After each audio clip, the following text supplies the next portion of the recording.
shop, and it's such an incredible vibe. This is our shop.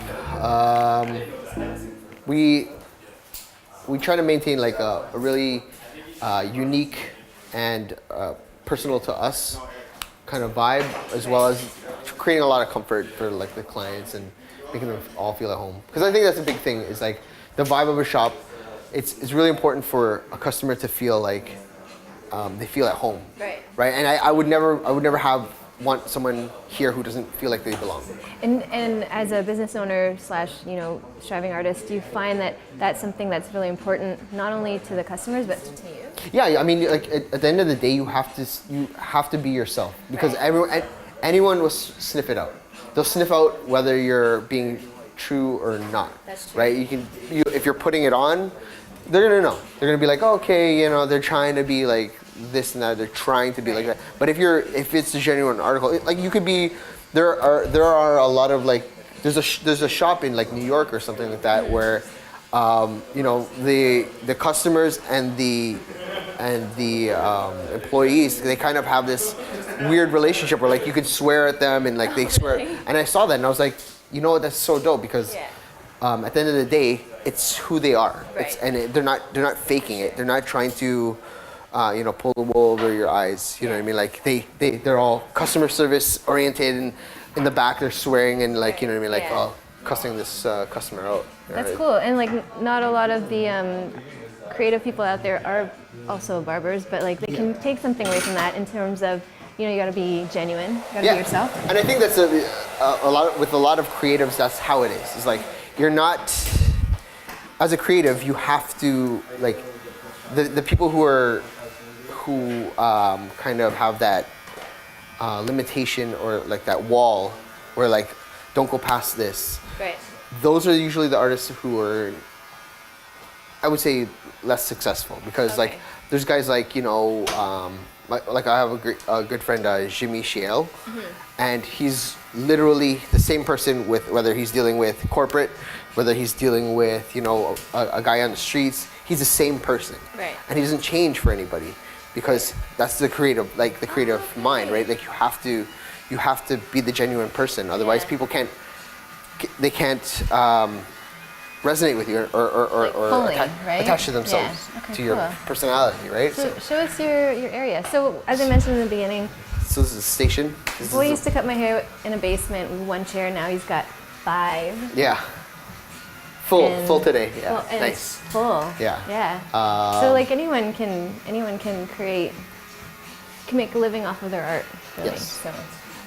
It's whether you're willing to make the sacrifices. I find like there's like a lot of sacrifices you need to make. You have to have the right people around you, for sure, and you have to again, like you have to be your genuine person, your genuine self to everyone. Because if you're putting a mask on, they're gonna know. For aspiring barbers, I know that you've got a lot of knowledge.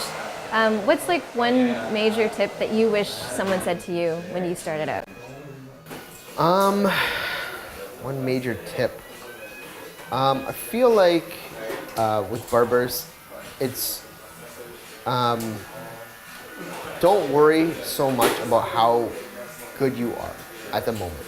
There's a lot of people. There's a lot of young barbers in the game right now who are often, like looking at all of these Instagram famous and noteworthy barbers, and they don't realize like a lot of them. I'm not saying all of them, but a lot of them, you're only seeing the best haircuts, right? Right. You're only seeing the best heads. Yeah. They never really show like the guy who has the protruding occipital bone. You're not going to see the guy with the big dents because it doesn't shoot well. It doesn't. Right.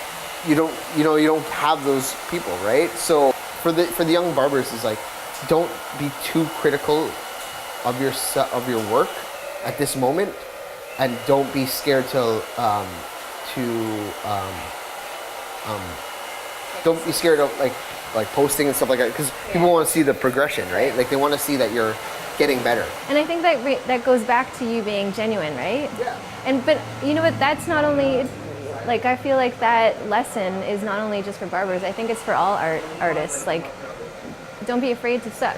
Yeah, in the beginning, it's right? it's a journey, right? Like, Yeah. the no one was amazing right off the bat. Right. Being gifted is you're lacking Yeah. perseverance and training and getting better. Right. That's where it makes up for it, right? Like there's this cartoon Naruto, and there's this guy Rock Lee. It's a perfect example. Okay. And he's just like terrible at everything. Like he's like he can't do this certain type of it's gonna sound nerdy, but like jutsu. Okay. But he just trains so hard that he gets so good at what he does. Right. And he doesn't need to be good at other things, right? And that kind of goes with this. It's like you don't, just as long as you know your lane, Yeah. work hard at it, Right. and you'll get better. Like it's like maybe you're not born with it, but it's definitely something you can learn. Sweet. That's a great way to end off our awesome interview. Thank you so much for having me here. Thank you. This hairstyle is courtesy of Boye, as you guys know, as I explained earlier. But yeah, come out to Port Credit, Mississauga. Say hi. 315 Lakeshore Road East, Mississauga, Port Credit. I'll see you guys there. See you in the chair. Thanks for joining me on this episode of Striving Artist. Make sure you follow me at Arlene Official Music. Listen to my music too. I'm a singer-songwriter. And we're excited to bring you more episodes with striving artists like photographers, producers, we even have some TV hosts and